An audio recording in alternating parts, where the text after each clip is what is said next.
در مورد سویا چی میفهمین؟ چیزی نمیفهمم.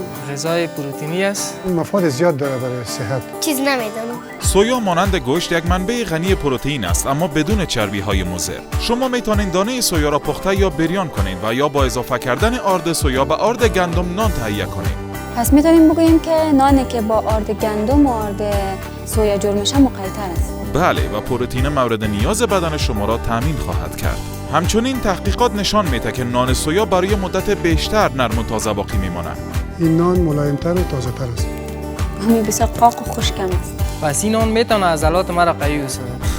بله میتونه. این کلچوب سویا داره؟ سویا برای اطفال بسیار مفید بوده و باعث رشد مغز و تقویت سیستم ایمنی بدن آنها میشه. ما این محصولات از کجا میتونیم تهیه کنیم؟ آدرس مراکز فروش: کابل کارت 3 پل سرخ مقابل سرک نو شورا، هرات سرک مجید. نوتریانا، تغذیه برای صحتمندی، کشت و تولید افغانها برای افغانها.